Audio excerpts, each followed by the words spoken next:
Hi, everybody. Welcome. This is the Women to Women show. I am your host, Cristina Hernandez. And with me here today is Maria Elena Holguin, and she is a breast cancer survivor. And we are here to celebrate her. It is Breast Cancer Awareness Month. Yes, it is. And also, we want to give a shout out to Carolina Castillo, who was supposed to be here with us today and is not feeling well. So we send you lots of love and healing wishes. And till next time, Carolina, we'll see you. So, Maria Elena, talk to me a little bit about your background because you have a really interesting background. Well, I was born and raised here in Miami. I Mhm. am a fourth generation interior designer. My family is from Cuba. Mhm. And design, actually, we'll talk about it a little later, but it's a really important part of my breast cancer journey.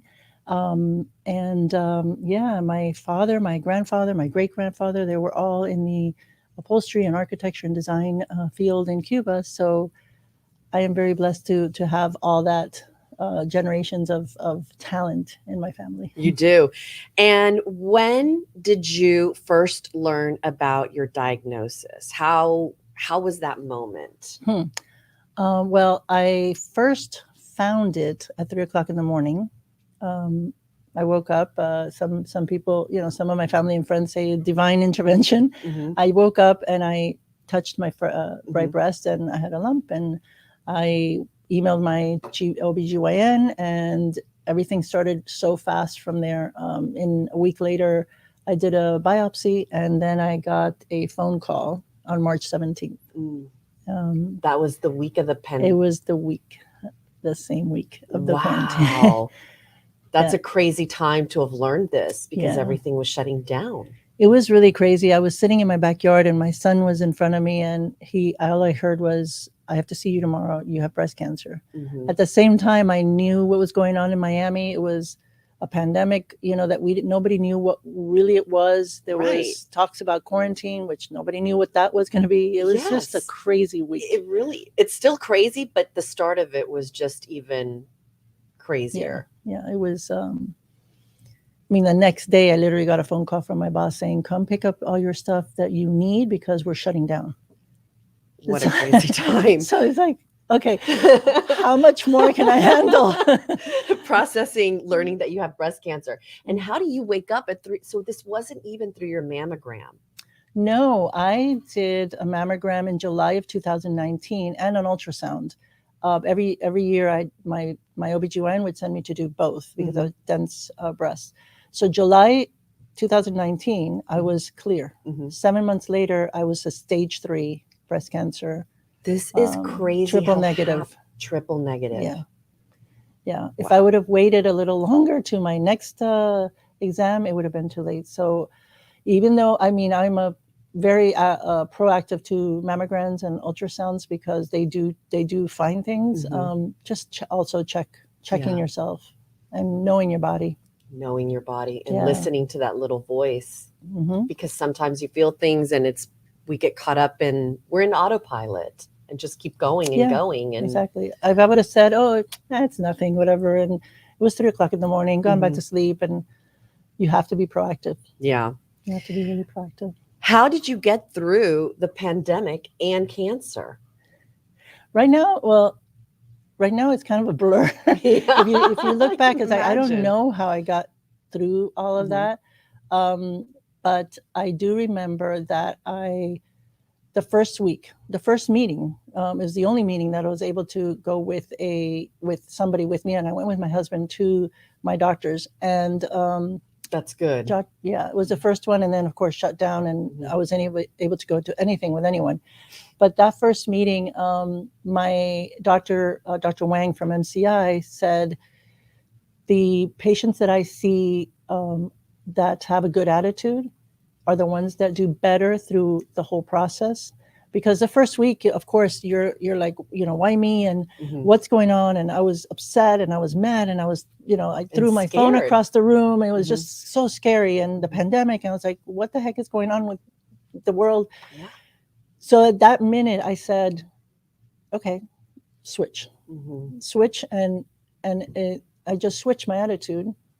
And I think one of the biggest ways I got through the whole pandemic Mhm. and breast cancer and the whole craziness and a lot more that happened last year was attitude, Mhm. being, keeping a positive attitude, Mhm. and having a village around me, having a I so lot say of this. people. I'm a room parent, and in the room parent group chat, that's like my hashtag. I'm always like, hashtag it takes a village. Takes a village. Life Yeah, takes a village. yeah, When you're sick, it takes a village. exactly. Who was your support system through it all?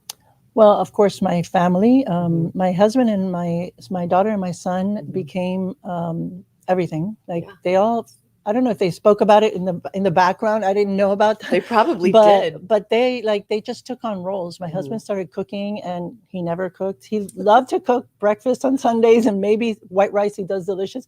Other than that, he never cooked. So he would put his phone in the kitchen with his mom from Colombia, Mm. and telling him, okay, do this, do that. And then my daughter would drive me everywhere. And my son became the research person. I'm lucky in that part because both my daughter and my son are studying medicine. Oh. So he's studying nursing, which with Baptist, Mhm. and he he's almost about to graduate. So he became the research person and what should eat I should eat and what I should do. And he made me liver shakes, and I was like, oh, okay, I'll have it, I'll Really? drink it, I'll be more power. Let me drink that liver shake. And yeah, some How did nurse that taste? he put blueberries and it was okay. Some nurse from Baptist gave him the recipe, and I just did it because it was natural, and he made Yeah. it. And then my daughter was just like everywhere, like, let's go here, let's go there, appointments, here's your schedule. So that was first and Mhm. foremost my biggest support group. And then my colleagues and the whole company at Robin Stuckey, where I work, I'm the design director there, and the entire company was creative. It's a big company, and the entire company was super supportive, Mm. very supportive. And then and my colleagues at work. And then I did. So many people ask you the same question over and over, so you're tired. So I did a Facebook private um, little Group. chat group. Mhm. In the beginning, I was kind of starting to do, oh, this is what's happening now, and Mhm. then it just became like, okay. So I made it into something that was more. It I was trying to help myself, but I think Mhm. it helped the others. I did videos during chemo, and instead of saying this is what they're putting in my chemo, whatever, I was doing, okay, this week we're talking about gratitude. Another week I said, okay, this week we're talking about how to give back, or another, every single week. This week we're Mhm. talking about freedom, and it became something for me to speak my voice. Yeah.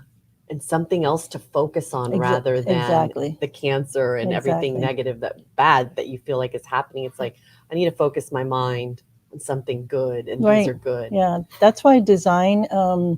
That's what helped me. Mhm. That's why design is so important with my journey. Mhm. Everybody's journey is different, Right. but in my journey, my work as a designer became extremely important because as a designer, we get the client and they tell us the problem, and Mhm. then we visualize, we design, we create, we transform spaces. And at some point early on in my journey, I said, I didn't even notice actually until actually Carolina Castillo was interviewing me this January. And right before the interview, I thought, oh my God, I did my journey. I did it as I would do a spec book or anything in my design career, because I hired the people. I saw the problem. Okay, what's the problem? I have cancer. Uh-huh. Now I visualize my healing. Then I put a plan together of who's my team. In design, you have to have a great team. Mhm. Who's my team, what is the problem, how to solve it. Let me create the situation, and then you transform. The Mhm. last part is what's going on in my life now, which is transformation. And that's how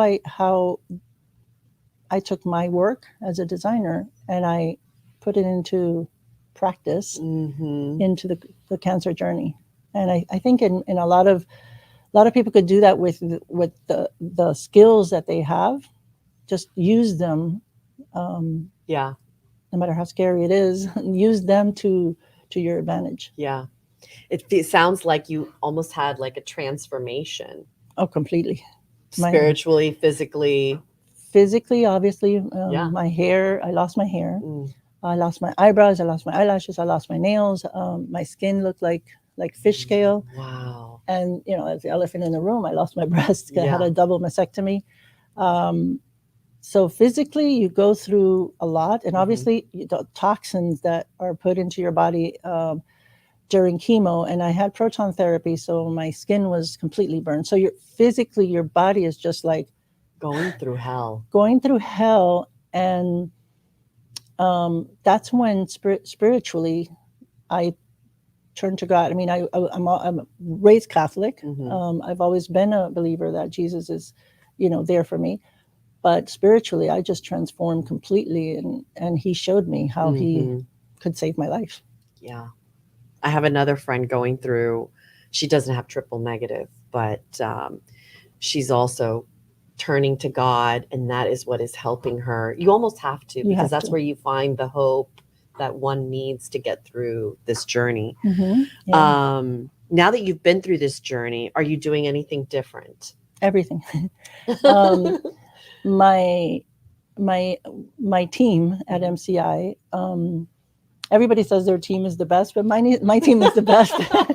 It actually the whole journey I've been able to find everyone, you know, because of perfect timing. You know, my Dr. Wang, which is my oncologist, came to me from so many friends, and then I wanted my surgical oncologist to be Dr. Mendez, and I have a client which are both doctors and deans at FIU, and I designed their house before 2020. I called them and they said, "Oh, we know Dr. Mendez." Boop. And I got Dr. Mendez, and you know, as the whole team went along. I think all of them taught me different things that I had to do to transform my body physically. So transformation, kind of like you tear down and then you build up. Like any building, you tear things down and then you build it up. So I was, or any cancer, no matter what type of cancer, you're torn down to, okay, now what? You know, like my body can't handle it anymore. And then you start building up and you have to have a new team. So a new team of physical therapists and trainers and nutritionists, and mental therapy is so important. So I built another team, and I do the way I eat is completely different. I don't eat meat, I don't eat dairy, I don't eat sugar, and training every day. And there's so many aspects of whether you have cancer or not that you should be doing just to self-help, you know, self-care. This weekend I went and did a spa treatment, and I went horseback riding because horse therapy is so important. Horses have magical powers. So just self-care. We just go through life like, and what do the horses do? And, there's a whole how do you call it, like I don't know, organizations and everything about horse therapy. I didn't know. Yeah, there's a lot of I don't know everything about it. I just know that horses have the power to heal. But if you look up horse therapy, you'll find a lot of information about that. See, this is how we learn. Yeah, and sharing our experiences with others. Yeah. Giving back. Are you doing any giving back as well? Is that part of? Well, I've always been doing a lot of design pro bono work. I've done design pro bono for Macklemore Center and for the Piku Foundation and for Camilla's House, and I give of my design time and talent, and I put together workers to help me transform spaces. But now I've added breast cancer awareness, and this month we did a breast cancer awareness. We're doing the whole month with Carolina. We're doing a breast cancer awareness campaign where we've shot videos and we've interviewed other breast cancer patients.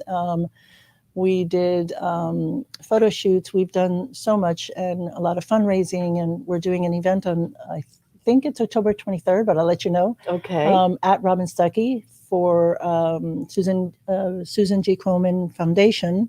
we're doing pink tabletops. So Oh. table setting, and they're all going to be in pink. Okay. What would you like those who are going through breast cancer to know or learn? Any tips?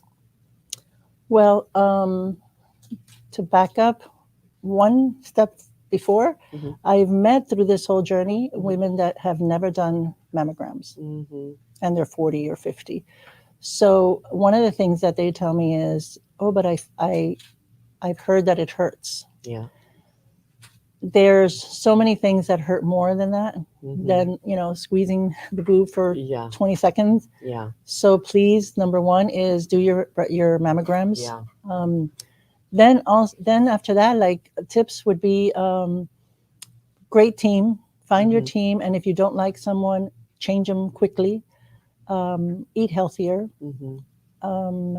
Take care of your body with acupuncture, with massages, Mm-hmm. physical trainers. Take care of your mind. I do a lot of podcasts, and I do a lot of affirmations in the morning, and I do hypnotherapy with my therapist. All positive, positive, positive energies Yeah. into the body. Everything positive, because there's so much negativity coming at you every single day. Every single day. Yeah. I saw a documentary recently called Heal. It's like HEAL. It's the Heal documentary, and it's all about, and it seems kind of out there spiritual stuff, but it really, there's a lot of really good doctors in this documentary about exactly that, feeding yourself with this positive feedback, affirmations, mindset, healthier foods, everything, and how that has such an effect on who you are and how you heal yourself. Right. Which is what the documentary is about. We put so much time into work. Most of us work more than 8 hours a day. Yeah. And we put so much time into that, and then we get home and we're exhausted. Oh, let me just eat something and either watch TV or do whatever. Yeah. It's like, no, it's like, put more time into yourself. Yes, Yeah. you have to work. Yes, you have to make money. Yes, you have to have a career that really fills you. But if you're driving, put on some, positive affirmations. If you're taking a shower, put on some fabulous podcasts on spirituality. If whatever, Yeah.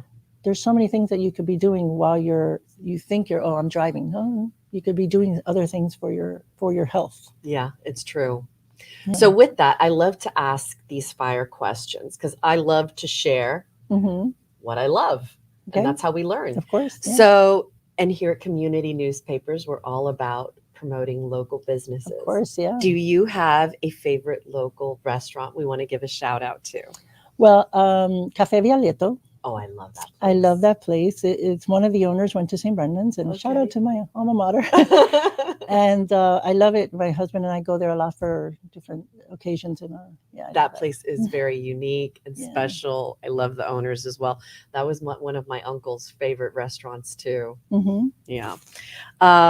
Favorite podcast? My favorite podcast is Marie Forleo. She's a business. She's, I think she was named Oprah and Time and so many different things. Marie Forleo is a young business entrepreneur, and she teaches women and everyone, but focused on women, teaching them business. I love that. Do you have a favorite book? Right now is The Power of Letting Go. Who wrote it? John Perkis, Purkis. And yes, I'm a control person. And letting go was very difficult, but you have to let go. I let go last year to God and to the process and to my doctors, and you have to learn how to let go. It's so true. Any best kept secrets here in Miami? What's your best kept secret? Deering Estates. Yeah, that's a cool place. I love Deering Estates. So the grounds are beautiful, and it's special to me also because as designers, you don't really get to a client like Deering Estate. But in 2019, I got to design one space for the junior league, and it was so special. It was like, oh my God, I get to design a little piece of Deering Estates. So yeah, That's a like cool that. That was a experience. fantastic experience. Yes. Yeah, because so many people walk in and see that, and you like Yes. have the pride to know that Yes. you designed that. Where can people connect with you? How can we find you? Well, in Coral Gables, you can just walk into Robin's Tucky, and Mhm. it's on Ponce and Lejeune. Mhm. And then online, which everyone's on social media, Holguin Collection is my Instagram page, Mhm. and holguincollection.com is my website where Mhm. my portfolios, and my name, Maria Elena Holguin, is my Facebook page. So you can Awesome. see everything there. And any empowering quotes before we say our goodbyes? Empowering quote. If you don't have one, no big I deal. don't know if it's empowering, but I just say believe in yourself, believe in what the little voice inside of you and what your body's telling you, and believe in God. Can I tell you, if it's one thing that I learned from every single woman that's sitting in this chair when I'm talking to them, is to listen to that voice, because Yeah. we all have that inner voice. And having that higher power that we believe in, it's to me the epicenter of It's everything. it's everything. Yeah. Thank you for being with us Thank you so today. much for having me here. I really appreciate it. It's a wonderful experience. Thank you. And we really want to encourage you, all of you watching here in the Women to Women show, to make sure, since it's Breast Cancer Awareness Month, to do your due diligence. Sometimes we don't, but do schedule that mammogram. Do take care of yourself, because it's better to go through an uncomfortable experience for 20 minutes than have to deal with a lifelong or battle for your life. And those 20 minutes can make such a Make difference. a difference, yes. Yeah. Breast Cancer Awareness Month, and schedule your mammogram. Thank you for being with us today. And if you're a woman that has a business that you would like to promote, we want to celebrate and support you. So please connect with us. And until next Monday, Miami, we will see you again. Thanks for watching.